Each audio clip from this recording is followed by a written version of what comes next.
আজকে আবারও শেয়ার করে নেব একটা আনইনভাইটেড বিয়েবাড়ির ভ্লগ।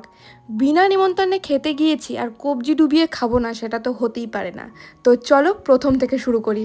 আজকে আবারও চলে এসেছি স্বাগতম ক্যাটারারের পক্ষ থেকে একটা আনইনভাইটেড বিয়েবাড়িতে। প্রথমেই গিয়ে তো ফুচকা খেয়ে তো আমি পাগল হয়ে গিয়েছি, আর তারপর কফি খেয়ে গলা ভিজিয়ে নেওয়ার পরে ওপরে চলে গিয়েছিলাম বউ দেখতে। তারপর আমার মেন উদ্দেশ্য ছিল খাওয়া দাওয়া, তাই আমি খাওয়া দাওয়ার জায়গায় চলে গেলাম আর দেখলাম প্রত্যেকবারের মতন এইবারেও কিন্তু স্বাগতম ক্যাটারারের ছেলেরা, মানে যারা পরিবেশন করে, ওরা কিন্তু খুব সুন্দর ড্রেস মেনটেন করেছে। আর দেখো তোমরা কিন্তু মেনু কার্ডটা পজ করে দেখে নিও। স্বাগতম ক্যাটারার থেকে খেতে গিয়েছে, আর সেখানে খাবার কোয়ালিটি ভালো হবে না এটা তো হতেই পারে না। মানে প্রত্যেকটা খাবার ছিল অসাম। ওদের খাবার আমার এতটাই ভালো লাগে যে আমার বাড়িতে কোনো অনুষ্ঠান হলে তো ডেফিনেটলি আমি হায়ার করব স্বাগতম ক্যাটারার।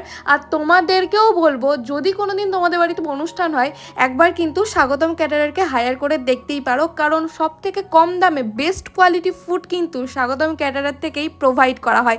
প্রত্যেকটা খাবারের কোয়ালিটি একদম টপ নচ হয়। তো দেখো প্রথমে তো ডাল দিয়ে খাওয়া দাওয়া করে নিয়েছিলাম, আর আলু পোস্তটা সত্যি খুব ভালো হয়েছিল। ওদের খাবার এতটাই ভালো হয় যে আমি খেতে গিয়ে এক্সপ্রেশন দিতেই ভুলেই যাই যে ভিডিও চলছে। আর মাটনটা তো উফ, দারুণ ছিল। মানে একদম এত ভালো সেদ্ধ হয়েছিল, তার উপর অত বড় একটা চর্বির পিস পেলে কার না ভালো লাগে বলো তো। আর তারপর চাটনি, পাঁপড়, মিষ্টির মধ্যে লজ চমচমটা তো সবসময় ভালো থাকেই। এবারে রসগোল্লাটা প্রচণ্ড ভালো ছিল। আমার ভাই তো নেয়নি, তারপর আমার পাত থেকে খেয়ে নিয়েছিল। তোমাদের কেমন লাগলো ভিডিওটা ডেফিনেটলি জানিও।